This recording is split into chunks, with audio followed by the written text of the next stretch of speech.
Ito ang radyo ng bagong henerasyon. Sumasahimpapawid sa pamamagitan ng internet at live streaming. Radyong pinagkakatiwalaan ng sambayanang Pilipino. Mula noon hanggang ngayon, maghahatid ng pinakasariwang mga balita sa loob at labas ng bansa. Tatalakayin ng mga isyu ng bayan. Magbibigay ng public service at makikipagkwentuhan sa mga sikat. Mula sa puso ng Metro Manila, sumasahimpapawid live ang DZGG, ang radyo ng bagong henerasyon. DZGG is a proud member of the Philippine Online Broadcasters Association. Mga masugid naming tagapakinig at taga-subaybay, matutunghayan at mapapakinggan natin ang programang pinamagatang Mga Lihim na Kalatas tuwing linggo ng gabi. Layunin ng Lihim na Kalatas ay makapagbahagi ng mga kwento ng buhay ng bawat tao at makapagbigay ng inspirasyon. Maaari kayong magbigay ng mga reaksyon, kuro-kuro o suwestyon. Tulungan natin ang mga nagbahagi ng kanilang mahalagang kwento o istorya na magkaroon ng katahimikan at masagot kahit papaano ang mga katanungan sa kanilang isipay gumugulo. Maaari tayong makatulong sa pamamagitan ng inyong boses at komento. At ito ay pangungunahan ng ating tagapagsalaysay na si Miss Tani Capiral. Atin siyang makakasama tuwing araw ng linggo sa ganap na 8:00 ng gabi. Subaybayan at pakinggan natin ang mga kwento ng buhay at sa inyo ng DZGG. Inyo ito, dito, kayo ang bida. Isang programang pinulungan ng kalaman upang mga gawan, pagpapakaso at mamamahal sa barangay. Ang programang barangay ay pinalahan ng mga proyekto at pagpapatukan ng mga bagong programa sa barangay. Makikilala din dito mga opisyal na naglingkod at naghahangad magserbisyo sa barangay. Kaya, halina kayo, mga kabarangay, manood at kilatisin natin ang ating mga opisyal ng barangay.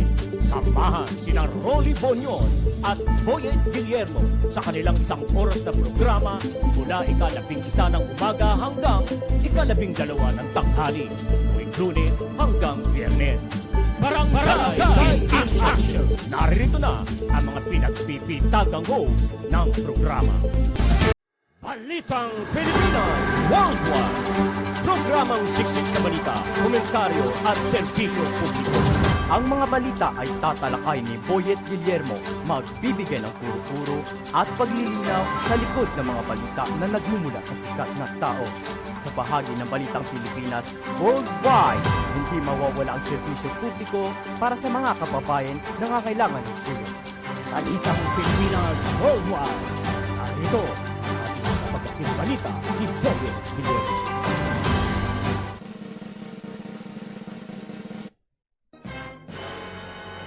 Hello!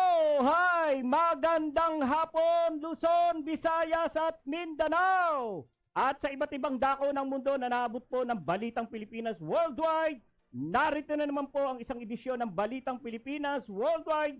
Muli po, tayo po ay magsama-sama ng 1 oras ng ating balitaan at pagtalakay sa mga likod ng balita. At syempre, hindi ho mawawala ang serbisyo publiko. Araw po tayo ngayon ng Friday. Yan, huling araw po ng linggo, huling araw ng pasok ng mga estudyante. Hindi ho mga empleyado. Oo, ang empleyado ho, pangkaraniwan ho yan lingguhan ang trabaho hanggang Sabado. Ayan, araw ho tayo ng Friday, November. December na! Yan, oo. December 1 na po. Aba, talaga naman maaari na tayong, maaari nang, talaga naman hong nag-aano na ho tayo yung tawag doon. Meron na ho tayong, December 1, Ilang tulog na lang ha? Ilang tulog na lang talaga naman ang mga bata ay talagang sabik na. Yan! Sabik na silang makatanggap ng aginaldo sa kanilang mga lolo't lola, sa kanilang mga ninong at ninang. Dahil ilang taong hindi sila nagkita kaya paldo ang mga bata ngayon sapagkat ito todo na ng mga ninong at ninang ang kanilang pamasko, ang kanilang aginaldo sa kanilang mga sa kanilang mga inaanak. Mga ninong, ninang itodo nyo na. Dahil sa dami na ng utang ninyo sa mga inaanak ninyo, sa dami na ng mga utang ninyo sa mga inaanak ninyo, maawa naman po kayo. At dumaan pa ang pandemic. Hindi rin kayo nagkita. Kaya ayan wag bibiguin ang mga inaanak. At meron na ba? Itong uno na ito, malamang marami ng manghaharana. Ang tawag rito, mamamasko or mga ngaruling. Mga ngaruling. Sapagkat yan na yung talaga namang nakagisnan ho natin Tradisyon na ho natin yan. Kapag walang ganyan, parang di ba? Parang malamya. Hindi masigla ang pasok ng Pasko kapag walang nangangaruling na bata na kung saan ang mga bata dala yung tambol nila na ginawa, Ang Pasko ay sumapit habang ang mundo'y tahimik. Tapos palakpak lang, di ba? Mga ganun-ganun lang yung at mga kutsa-kutsara lang ang dala ng mga bata, pero ang saya-sayang pagmasda ng mga batang yan. 10 piso lang, katalo na, kaya huwag nyo nang pagdadamutan naman. Huwag naman ninyong pagdamutan. Na kayo ng barya dyan. Maghanda na kayo ng barya. Kasi pag inumpisahan mo dun sa isa yan, isang grupo, nako, sunod-sunod na yan. Kasi magkakabarkada yan, magkakapitbahay yan, at magtitimbrihan yan. Magtitimbrihan. Magtitimbrihan yan. Uy, dun sa bahay na yun.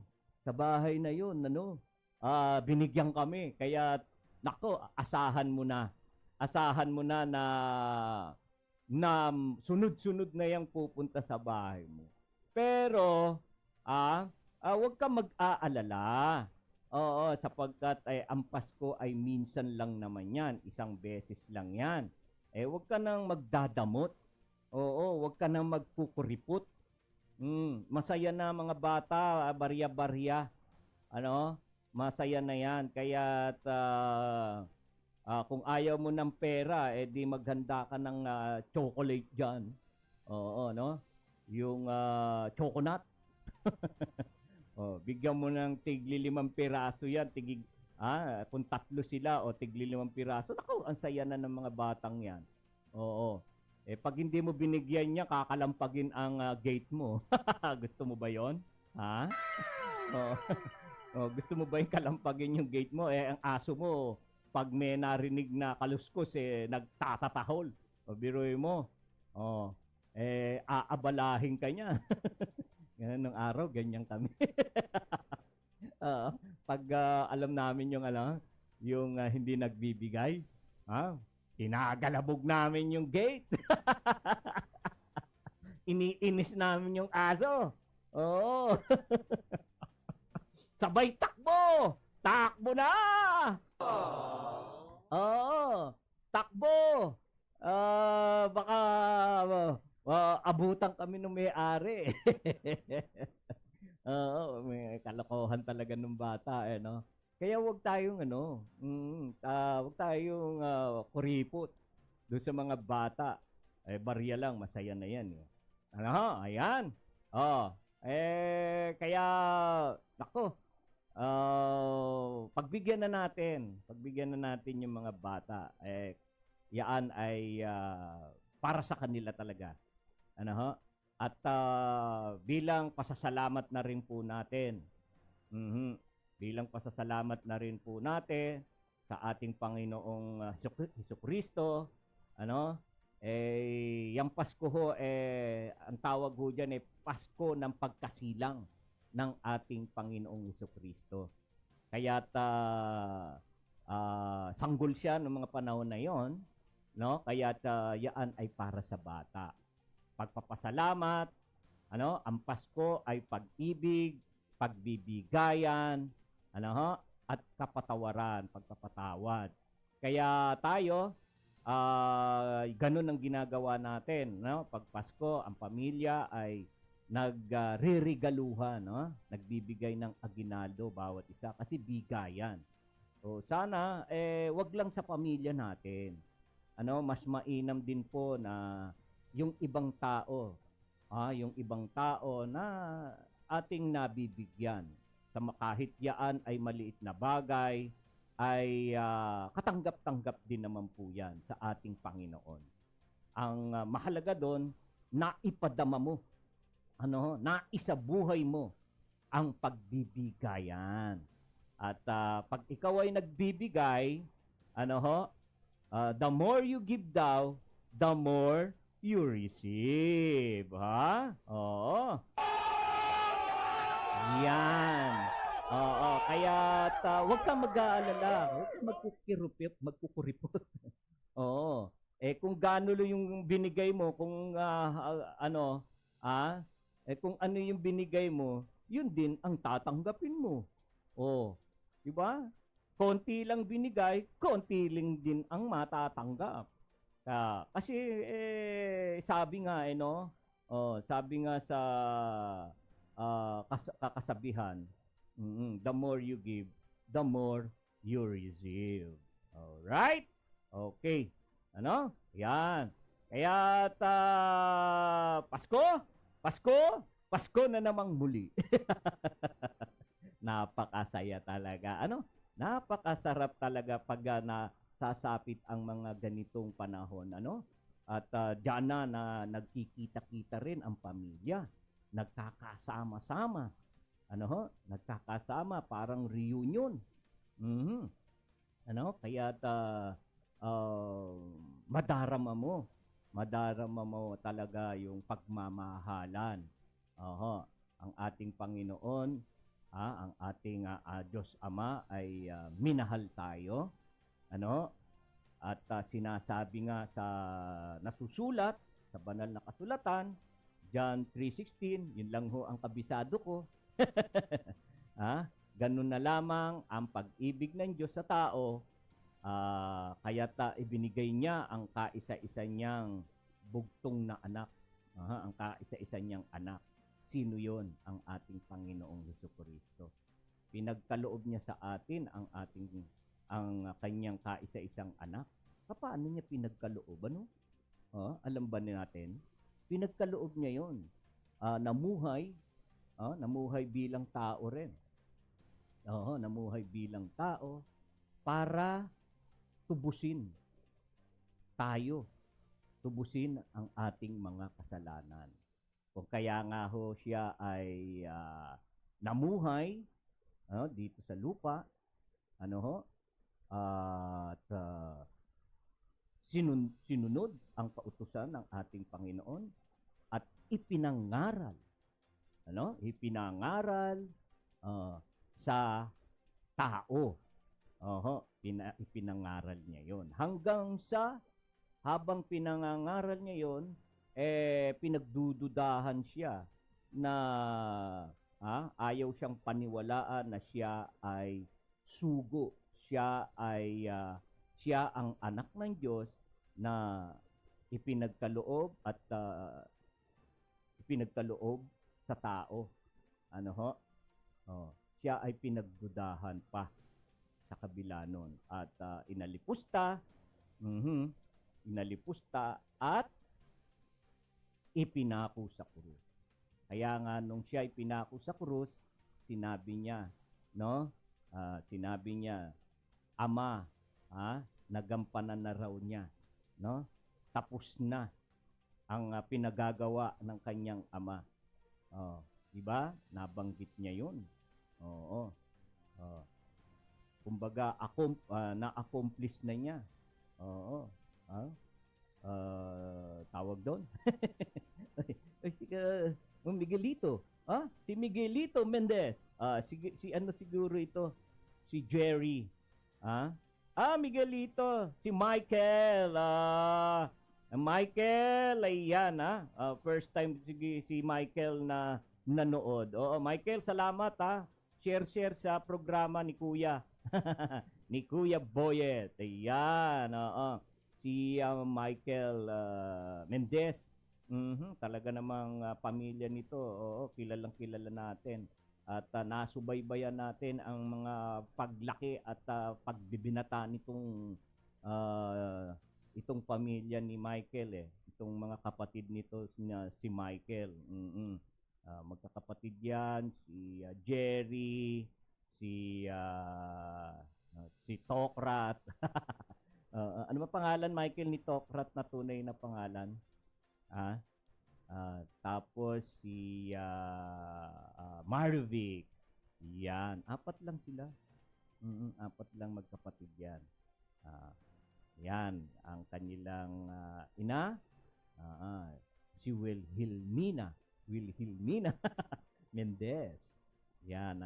Hindi ko na ano ang kanilang father. Hindi ko na ano yon na abutan. Yan, si Eduardo Barcas. Si former barangay captain na Panapaan, 6 Bacoor City. Ayan, si former barangay captain Eduardo Barga. Nanonood. So, salamat at kayo ay laging nakasubaybay. At lalo na kay Michael Miguelito Mendez. Kay Michael, ayan, nanonood siya. At sana ay palagi na siyang manood. Michael, lagi ka nang manood, At kapag ikaw naka-duty, pag wala kang ginagawa, ayan, kung gusto mong ma-update ka sa mga balita, dito ka na lang manood, kay Kuya Boyet, kapag tayo ay hindi na huhuli sa mga balita na pumutok, naganap sa ating bansa. Michael? Yan, alright. At ipamalita mo rin. Kilala mo, yan, si Kuya Boyet. Ayan, kilala mo. Alright. Okay. So, tayo po, ay dako po tayo sa ating mga pag-uusapan. Sa ngayon, napanood na ho ba ninyo, mga kaibigan, yung nag-viral na video na isa na namang, isa na naman pong motorista, na kung saan nagpanggap-panggap na pulis. Ba't ba ganun, Ang tatapang ng tao, tatapang ng mga nakakala mo sila ay akala mo sila ay hindi hahabulin ng batas. Tsaka nakita niyo yun na yung isang motorista ng SUV, ganda ng kanyang sasakyan, yun, nag-viral tuloy siya. Ang lakas ng dating. Ang lakas ng dating. Alam niyo po, 'di ba, isang truck driver yung kinukuha niya yung lisensya. Dahil di umano ay sila ay nagkaroon ng gitgitan. Ginitgit daw siya. At hinarang niya kanyang sasakyan para kunin ang lisensya at nagmumura. Naka-video ngayon siya. Oh, at nagpakilalang pulis. Oo. At papakilalang pulis, naka-sibilyan. Hindi naman po pwede yung ganon. Naka-sibilyan ka, kukunin yung lisensya mo, talagang hindi papayag. Kasi hindi ka naman otoridad.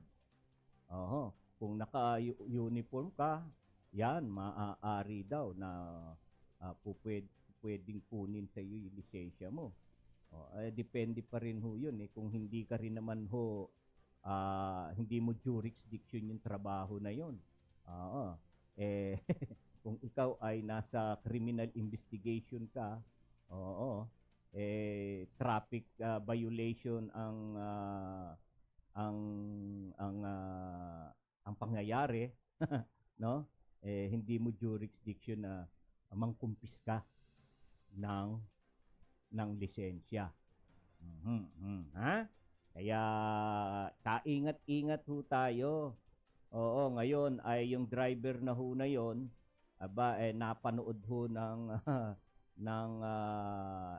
LTO chief sa National Capital Region Office at agad na nagsagawa ng investigasyon at yun natukoy ho yung driver. At siya ay pinagpapaliwanag. Bukod dyan, suspindido ho ang kanyang lisensya ng 90 araw. Kaya siya ay hindi na hindi muna siya makakapag maneho, dahil suspindido. Wala siyang lisensya kumbaga.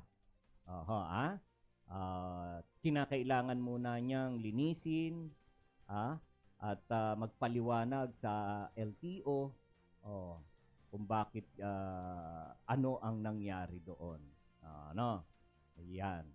So, malinaw na nakitaan siya ng paglabag sa batas trapiko tulad ng tawag rito. Ano ba yung mga paglabag niya? Yan.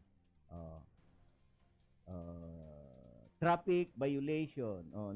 Reckless driving. Yan. Reckless driving, obstruction of traffic, and improper person to operate a motor vehicle.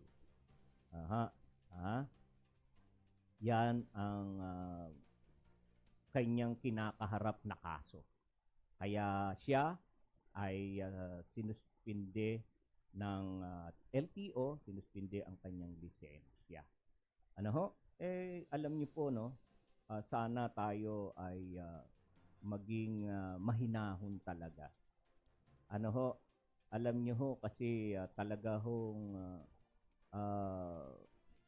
napakahirap sa isang motorista na yung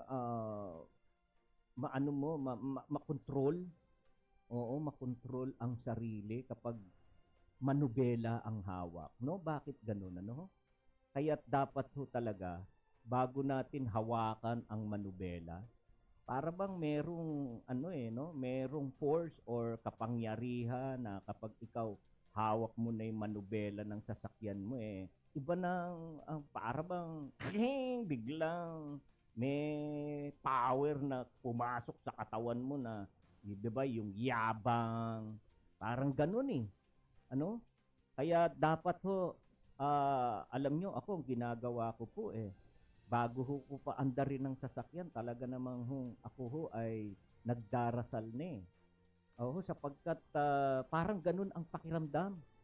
Pakiramdam ko na kapag hawak mo na manubela, parang biglang lalaki ulo mo, bigla kang, lalo na kapag ang kotse mo maganda, parang biglang papasok yung espiritu ng kayabangan sa katawan mo pag hawak mo na yung manubela, ganyan Kaya ginagawa ko po bago ako pumasada, bago talaga hong nagdadasal ako at sinasabi ko sa Panginoon, Lord, samahan mo ko.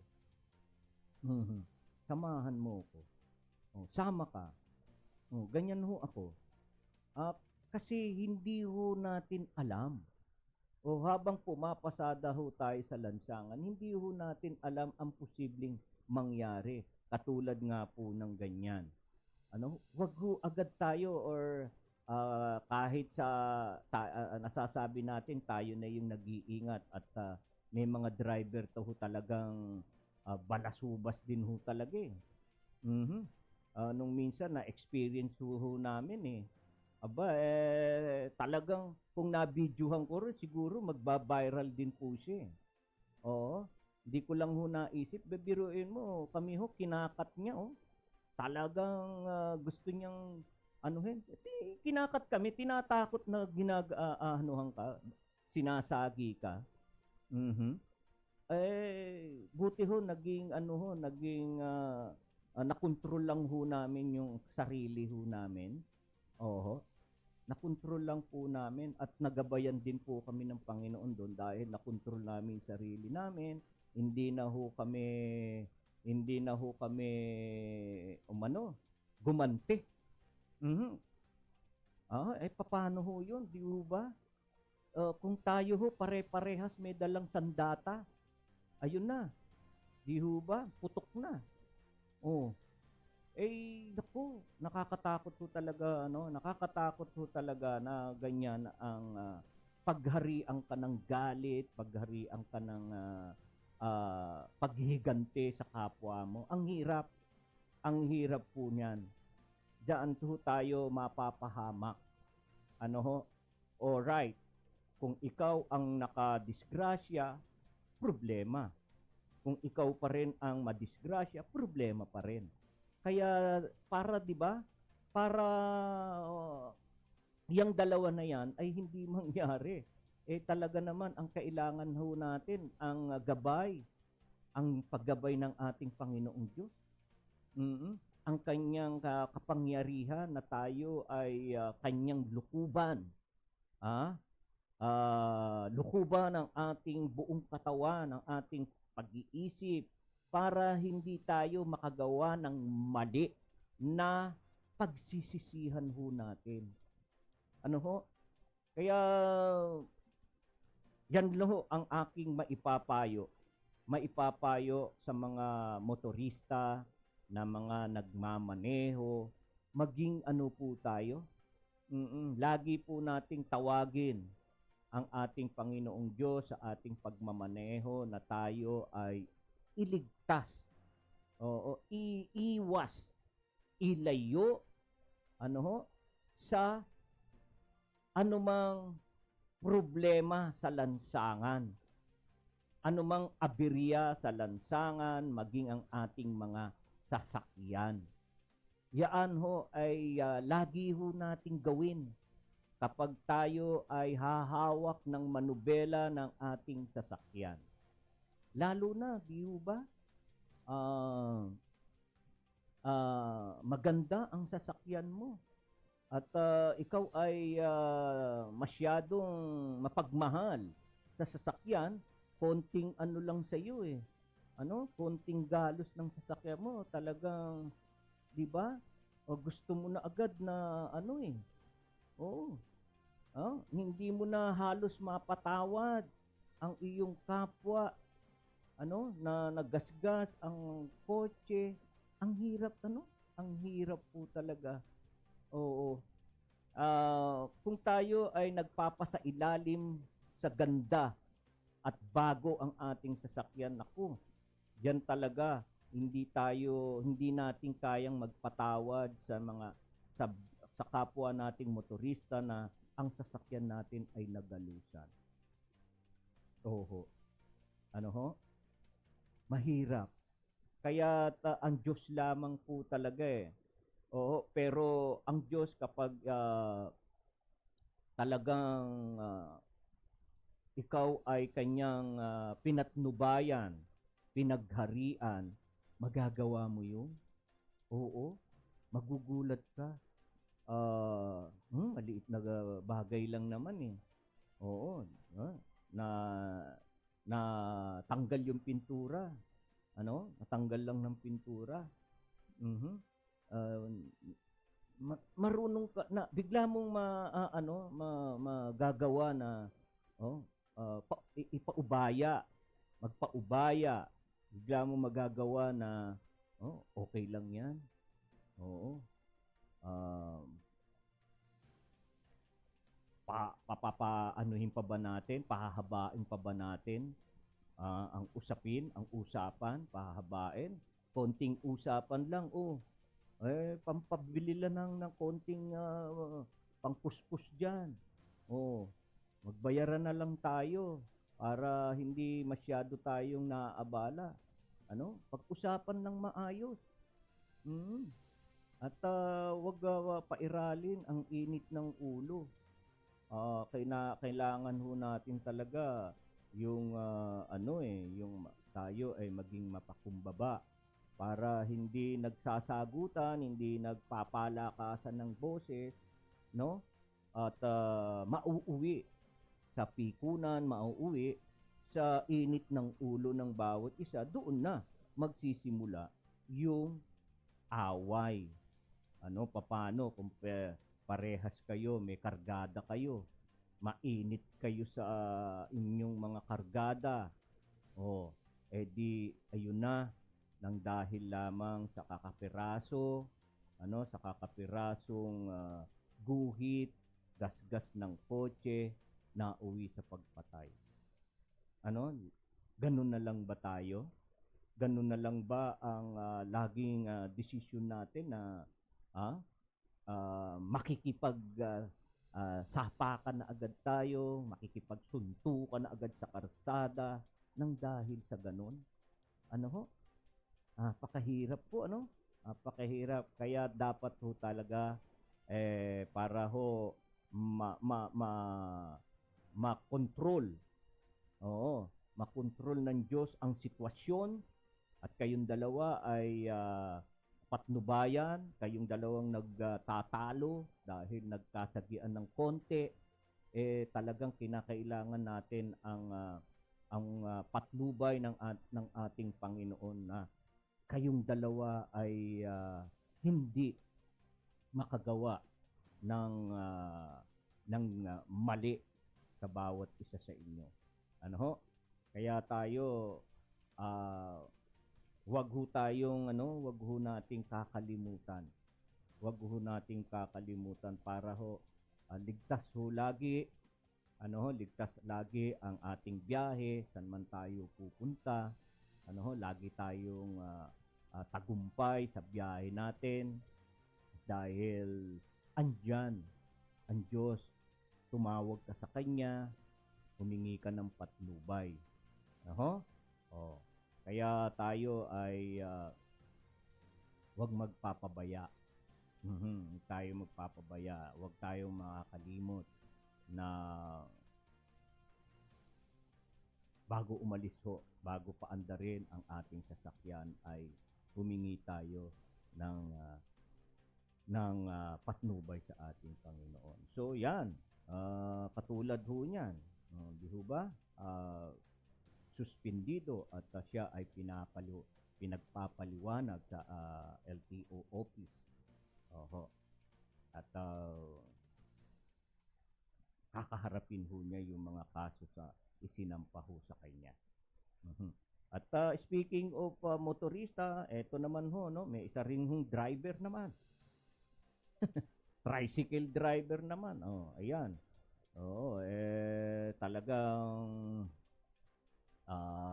aminin ho natin sa hindi, meron ho talagang mga driver ho talaga na mapagsamantala. Lalo na rin ho sa mga tricycle. Mapagsamantala. Imagine isa pong Australian isang foreigner. Abay, akalain yung sumakay ho siya ng tricycle, singilin ho siya ng 550 pesos. Buti na lang, ganun na lang din ho ang tirada. Imagine bago ho, nung isinakay yung pasaherong yung Australian, abay may isinakay pang isang babae at isang lalaki. Buti, hindi ho hold up ang ginawa. Oo. Inold up lang ho sa pamasahe. Siningil ng 550. Hindi makaporma ngayon yung foreigner dahil pinagtutulungan siya. Siguro ganun ang style. Tama lang ho yan. 550 yung babayaran mo. 550 yung babayaran mo pasahe. Siguro ginagatong-gatungan pa nung dalawa na sumakay. Di bale, pasalamat na lang din yung ano, no? Pasalamat na lang yung foreigner, ganun lang. Hold up sa pamasahe, hindi yung talagang hinold up siya. Pero yan, yung mga ganyan din yung mga driver din, no, dapat ay yan ay hindi lang ho ano yan, hindi lang ho dapat ano yan. Hindi ho dapat na tanggalan lang ho ng lisensya yan. Yung mga ganyan ho dapat na kinukulong din ho, kinakasuhan. Para ikulong yung mga ganyan. Karamihan din ho, halos hindi na rin ho yung mga tricycle driver, hindi na ho binibigyan ng diskwento ang mga senior citizen eh. Hindi na ho, sobra-sobra din ang mga pamasahe sobra maningil, wala naman ho silang taripa samantalang ang city resolution sa pamasahe 30 pesos Yan ang regular pay sa kung ikaw ay special. 30 pesos at dadagdagan lang ng yung regular tapos maniningil ng sobra-sobra. Kahit sa mga estudyante hindi na ho hindi na ho nagbibigay ng diskwento. Paano ba natin maano yan? Ang ating mga local government po, ang tawag rito, yung ating local franchise sa mga tricycle. Magsagawa naman kayo ng operation. Yung mga mapagsamantalang driver, kawawa naman ho yung mga kababayan ho natin na nasisingil ng sobra-sobra tapos hindi pa yan nagdidiskwento sa mga estudyante at saka imagine sila ho nabibigyan pa ng subsidy ng ating gobyerno pagkatapos ganyan yan ho ang kinasasama po ng loob ng ating ibang mga pribadong pribadong motorista. Imagine nabibigyan na pa ho sila ng subsidy. Pagkatapos ganyan ang ginagawa nila. Ganyan ang paniningil na ginagawa. Samantalang yung mga pribadong nagbabayad yan ng buwis. Nagbabayad ng buwis pagkatapos wala hong natatanggap na subsidy sa fuel subsidy mula sa gobyerno. Ay nako, hindi ho yata hindi ho yata patas. Dahil ba pribado may kaya? Bakit? May kaya ho ba sila? Pare-parehas naman po na kumakain, pare-parehas na mayroong pamilya at gumagastos. At sila rin ho mga pribado mamamayan ho ng Pilipinas na kung saan nararapat din hong tumanggap kung ano man pong mga benepisyo ang ibinibigay. Kami, bahagi ho sila ng ating bansa. Na nararapat din tumanggap ng mga benepisyo, ng mga serbisyo, serbisyo ng ating pamahalaan. Hindi lang ho yung mahihirap, sana mapasama din ho yung mga pribadong individual. Yan, Alright? Tayo po ay nakasapat na po sa ating pong pagtalakay sa likod ng ating mga balita. Kaya tayo po ay dadako na ho sa ating pong ikalawang yugto ng ating programa, ang ating mga ulo ng balita.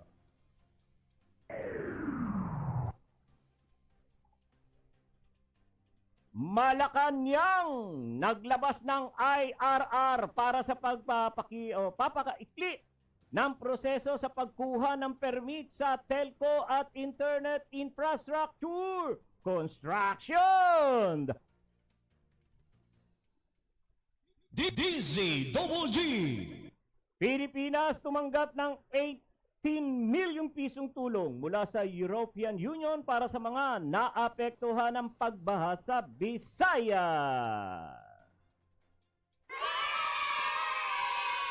Panukalang paghati-hati sa prangkisa ng Meralco, kinontra ng isang kongresista.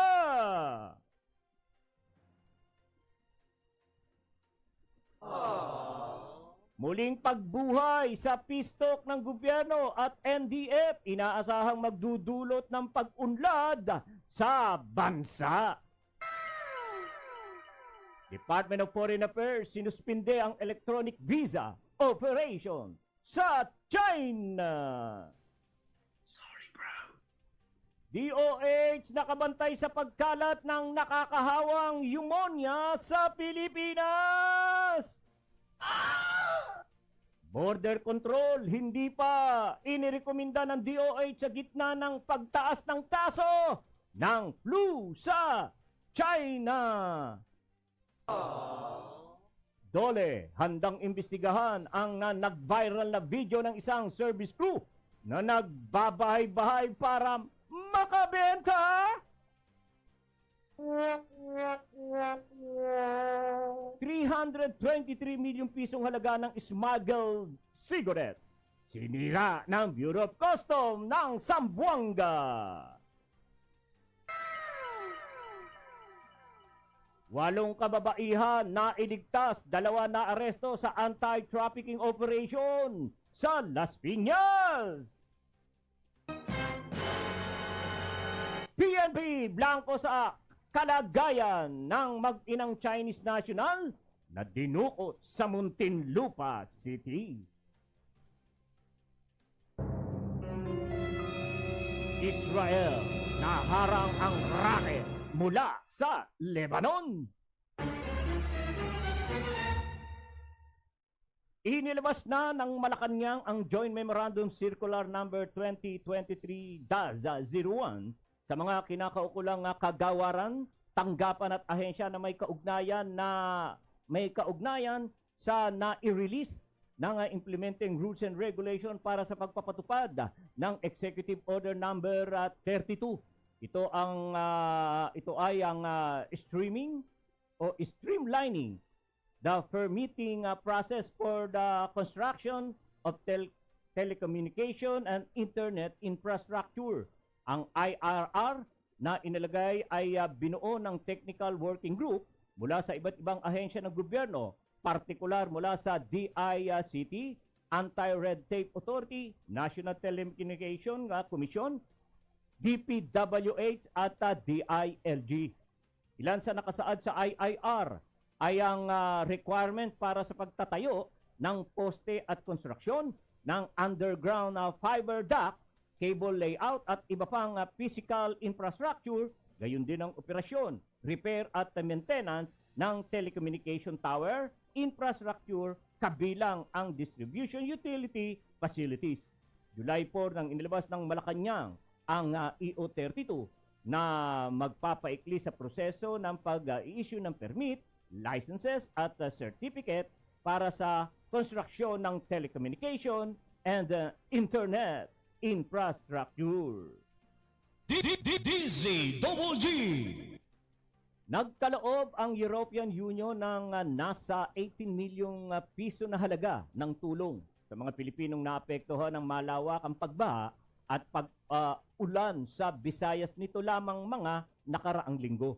Ayon sa EU, layunin nilang magpaabot ng tulong gaya ng pagkain at kabuhayan, pati na rin ang pag-access sa mga supply ng malinis na tubig at mga sanitation facilities. Anila, ito ay tutugon sa mga pangangailangan ng mga apektadong pamilya sa ilan sa mga distritong pinakamahirap na tinamaan sa Eastern Visayas. Matatandaan sa datos ng NDRRMZ, umabot sa halos 1.3 milyong katao ang naapektuhan at nasa kabuang 76,312 ang lumikas sa 167 evacuation centers sa Visayas. DZWG. Hinontra ni Cagayan de Oro Representative Rufus B. Rodriguez ang panukala na biyakin sa tatlo ang prangkisa ng Meralco at iginiit ang kalahagahan na mapangalagaan ang kapakanan ng mga consumer. Hamon ni Rodriguez sa mga nananawagan sa hatian ang prangkisa ng Meralco, sabihin kung sino ang nakikita nilang hahawak sa mawawalang lugar ng Meralco at siya ring titiyak na magkakaroon ng sapat na supply ng kuryente ang mga ito. Di ni Rodriguez ang dapat atupagi ng mga nasa likod ng nasabing mungkahi ay ang paghanap ng konkretong solusyon sa mataas na presyo ng kuryente at ang pagtiyak na hindi mapuputol ang supply ng kuryente, hindi lamang sa mga lugar na hawak ng Meralco kundi sa buong bansa. Nabi ni Rodriguez na walang problema sa paglalantad ng mga kamalian, subalit makakabuti kung pag-aaralan muna ito ng mabuti para mahanapan ng solusyon alang-alang sa interes o kapakanan ng mga consumer. DZWG. Naniniwala si Senator Jinggoy Estrada na isang malaking hakbang tungo sa kaunlaran ang pagkakasundo ng gobyerno at National Democratic Front o NDF na muling buksan ang peace talk. Ayon kay Estrada, Chairman ng Committee on National Defense and Security, isa itong positive development upang masolusyonan ang dekadang armadong labanan na maaaring magresulta ng pag-unlad ng maraming lalawigan. Isa pa sa solusyon, ang naunang inanunsyo ni Pangulong Bongbong Marcos na bibigyan ng amnestiya ang mga rebelde. Bagamat batid na posibleng maraming hamon ang haharapin ng dalawang panig sa muling pagbubukas ng usapang pangkapayapaan, naniniwala ang senador na ito ay magbubukas ng panibagong pagkakataon para sa masinsinang pag-uusap at kompormiso tungo sa pagresolba sa matagal ng insurgency sa bansa. Tiniyak ni Estrada ang mahigpit na monitoring sa proseso ng peace talk at umaasa siya na ang resulta nito ay tungo sa reconciliation o pagkakasundo at para sa kapakanan ng mas maraming Pilipino. DZWG. Pinatigil muna ng Department of Foreign Affairs o DFA ang electronic visa operation sa China. Hindi naman nilinaw ng Department of Foreign Affairs ang dahilan ng pagsuspende ng e-visa operation sa nasabing bansa. Ginawa ng DFA ang suspensyon 3 buwan matapos ang launching e-visa system. Ayon sa DFA, i-anunsyo na lamang nila kung kailan matatapos ang suspensyon. Una rito, nabunyag ang iligal na pagkakaroon ng ilang Chinese ng Philippine passport gamit ang mga validong dokumento. DZWG. Mahigpit na nakamonitor ang Department of Health o DOH sa pagkalat ng nakakahawang pneumonia na may dalang virus na tinatawag na Mycoplasma pneumoniae o pneumoniae, kasunod ng pagtaas ng kaso ng sakit sa bansa. Ayon kay DOH Undersecretary Eric Tayag, ang nasabing pathogen ay kabilang sa sinusuri ng Research Institute for Tropical Medicine kung saan ang mga doktor ay hindi karaniwang nakakakita ng ganitong uri ng bakterya na kanilang tinetest. Nilinaw ni Tayag na ang ganitong uri ng bakterya ay drug resistant at ang mga antibiotic ay hindi gaanong epektibo kaya marami ang nauospital, partikular na sa mga kabataan. Sinabi ni Tayag na nakakahawa ang ganitong uri ng bakterya kahit wala pang sintomas. Una rito, pinayuhan ng DOH ang publiko na magsuot ng manatili na lamang sa bahay kung mayroon silang sintomas tulad ng lagnat, ubo at sipon. DZWG. Alright, tatanggap tayo ng pagulat mula sa labas ng ating himpilan. Panukalang pagpapalawig sa OFW Legal Assistance. Lusot na sa kamera. DZWG. Patrol Report. Si Sara May Laureño ang magbabalita. Sige nga Sara, sa detalye. Kasamang Boyet, lusot na sa ikatlo at huling pagbasa ng House of Representatives ang House Bill No. 9035 o panukalang mag-aamyenda sa batas para mapalawak ang pagbibigay ng legal assistance sa mga Pilipino sa ibang bansa. Nakapaloob sa panukala ang pagpapalawig sa paggamit ng Legal Assistance Fund at agarang kalinga at saklolo para sa mga OFWs na nangangailangan fund na pamamahalaan ng Department of Foreign Affairs at Department of Migrant Workers. Nililinaw din sa panukala ang jurisdiction ng DFA at DMW sa paggamit ng mga ito ng kanilang legal aid funds kung saan ang DFA ang hahawak para sa overseas Filipinos at ang DMW naman para sa mga OFWs. Sa mga bansa na wala pang tanggapan ng DMW, ang DFA ang binibigyan ng mandato na palawigin ang legal at iba pang uri ng tulong sa mga OFW sa naturang mga lugar. Ayon kay House Speaker Ferdinand Martin Romualdez, target ng panukala na matulungan at maprotektahan sa kabuuan ng legal proceedings mula investigasyon hanggang paglilitis ang mga OFWs na itinuturing na bagong bayani ng bansa. Ako si Sara May Laureño nag-uulat para sa DZWG.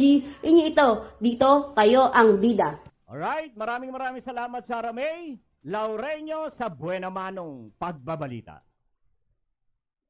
Hindi pa inirekomenda ng Department of Health o DOH ang paghihigpit sa border ng bansa matapos mapaulat ang pagdami ng kaso ng respiratory illness sa China. Ay sa DOH, inilis ng World Health Organization ang posibilidad na magpatupad ng travel restriction at sa halip ay magsagawa na lamang ng general preventive measure laban sa sakit. Batay sa mga datos na nakalap ng ahensya mula sa WHO, kumpirmadong nagsimulang tumaas ang respiratory cases sa Beijing noong Oktubre kung saan paramihan sa mga tinamaan ay mga bata. Nitong Nobyembre ay naobserbahan din ang cluster ng undiagnosed pneumonia sa mga pambatang ospital sa China. DZWG. Inaalalahanan ng Department of Labor and Employment o DOLE ang mga employer na magmalasakit sa kanilang mga manggagawa. Ito ang reaksyon ng DOLE sa viral na video sa social media kung saan makikita ang isang service crew ng sikat na food chain na nagbabahay-bahay para kumuha ng order. Ayon kay DOLE Secretary Benvenido Laguesma, kung may ipagagawa sa empleyado na hindi sakop ng kanyang trabaho, ay dapat na may dagdag na benepisyo. Sa nasabing video, sinabi ng crew na layo nitong makatulong sa kanilang branch dahil mababa ang sales nito. May kota rin nila silang 6,000 pesos kada araw at ang gastos niya sa pamasahe ay galing sa sariling bulsa. Sinabi ni Laguesma na dapat sagutin ng employer ang lahat ng gastos kung bibigyan ng ganitong trabaho ang mga empleyado. Samantala, sinabi naman ng naturang fast food chain na pinatigil na nila ang aktibidad ng tindahan sa Davao at tiniyak na mananatili sa trabaho ang nasabing crew. DZWG. Tinatayang aabot sa 323 milyong pisong halaga ng smuggled cigarette ang sinira ng Bureau of Customs sa Zamboanga City. Ito ay may kabuang 5,624 master cases at 1,171 na rim ng sigarilyo. Ayon kay Port of Zamboanga District Collector Engineer Arthur Sevilla, ang mga sigarilyong ito ay nakumpiska mula sa ilang custom control checkpoint at maritime patrol sa Zamboanga Peninsula, Basilan, Zulu at Tawi-Tawi. Sinabi ni Sevilla na ang pagkumpiska at pagsira sa mga kontrabando ay alinsunod sa tagubili ni Custom Commissioner Benvenido Rubio sa napaigtingin ang paglaban sa ipinagbabawal na kalakalan ng tabako sa bansa at makipagtulungan sa mga ahensya ng pagpapatupad ng batas upang palakasin ang kampanya kontra smuggling ng kawanihan. Dumalo rin sa kaganapan ng mga opisyal at tauhan mula sa Philippine National Police, Armed Forces of the Philippines, Philippine Coast Guard, Bureau of Internal Revenue at iba pang line agency at stakeholders. DZGG. I-turn over na ng PNP sa Department of Social Welfare and Development, National Capital Region, ang 8 babaeng biktima ng trafficking sa Las Piñas City para sa evaluation at assessment. Ang mga biktima ay naligtas kasabay ng isinagawang entrapment operation na target ang isang wellness spa sa Barangay Pamplona 2, Las Piñas City. Naaresto sa naturang operasyon ng 2 suspect na sina alias Mary na bugaw at receptionist at alias Fred na nagsisilbing room security at maintenance ng naturang establishmento. Nakumpiska sa naturang operasyon ang shed light na ginagamit sa umano'y illicit activities, ang 500 peso bill na marked money at iba pang ebidensya. Pinaghahanap ngayon ng PNP ang registered owner ng spa na patuloy na nakakalaya. DZGG. Nananatiling blanco ang Philippine National Police Anti-Kidnapping Group o PNP AKG sa motibo sa pagdukot sa 6 na individual sa Ayala, Alabang sa Muntinlupa City noong October 30. Ayon kay PNP AKJ Director Police Brigadier General Cosme Abrenica, hindi ito pangkaraniwang kaso ng pagdukot dahil sa wala namang hinihinging ransom at wala ring pakikipag-ugnayan sa pamilya ng mga biktima. Una nang sinabi ng PNP AKG na 4 sa 6 na mga biktima ang natagpo ang patay sa Rizal at Quezon noong November 1, habang ang bangkay ng 2, iba pa ay natagpo naman sa Infanta, Quezon, na kalaunay na tukoy na lalaking magkapatid matapos magpositibo sa DNA testing mula sa kanilang mga magulang buhat pa sa China. Sa kasalukuyan, sinabi ng Abrenica na nawawala pa rin ang isang 11 taong gulang na batang lalaki at nanay nito habang una nang pinalaya ang 4 na Pilipinang sinasabing kasambahay ng mga biktima. Patuloy ang investigasyon ng PNP AKG sa insidente at umaasang makikita pang buhay ang mga mag-inang Chinese. DZGG. Matagumpay ang ginawang pagharang ng Israel sa rocket mula sa Lebanon. Ayon sa Israel Defense Force, na agad na naharang ng kanilang Iron Dome ang nasabing rocket mula sa Lebanon. Ang nasabing paglunsad ay nagdulot ng pagtunog ng sirena sa northern Israel at ito ay narinig mula sa border ng Lebanon. Pinurpirma ni United Nations Interim Force in Lebanon, UNIFIL, spokesperson Andrea Tenenti, ang paglipad ng rocket mula sa Lebanon na sinundan ng rocket na tila pagganti ng Israel. Maguginitang ikinababahala ng United Nations at ilang bansa ang spillover ng kaguluhan sa pagitan ng Israel at Hamas. DZGG. Alright! Diyan po nagwawakas ang ating po mga ulo at nagbabagang balita na nakalap po ng DZGG Broadcasting Studio ngayon pong araw ng Friday, December 1, 2023. Right? Wala na po tayong oras. At tayo po ay bago magpaalam ay babati sa ating po mga viewers. Yan.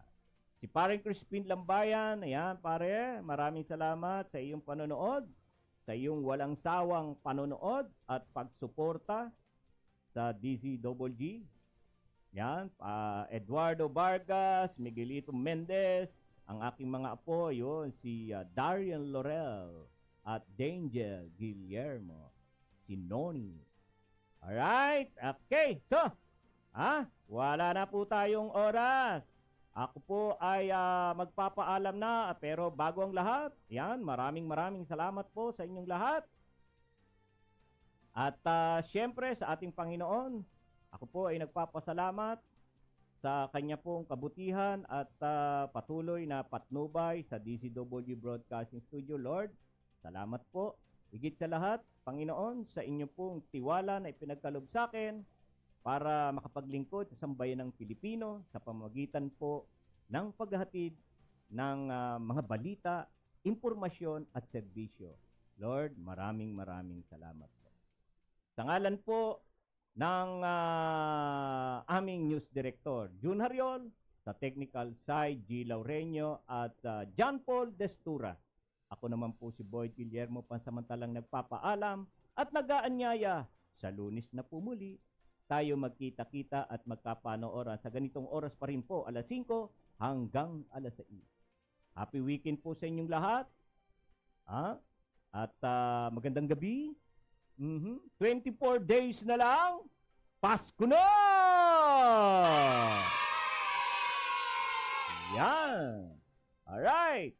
So, ang yun. Ano ba yun? Alright. So, maraming salamat po sa inyong lahat. Magandang gabi po sa inyong lahat. Diyos mabalos sa inyong gabos. Ang DCWG, inyo ito. Dito, kayo ang bida. Ito ang radyo ng bagong henerasyon. Sumasahimpapawid sa pamamagitan ng internet at live streaming. Radyong pinagkakatiwalaan ng sambayanang Pilipino. Mula noon hanggang ngayon, maghahatid ng pinakasariwang mga balita sa loob at labas ng bansa. Tatalakayin ng mga isyu ng bayan. Magbibigay ng public service at makikipagkwentuhan sa mga sikat. Mula sa puso ng Metro Manila, sumasahimpapawid live ang DZGG, ang radyo ng bagong henerasyon.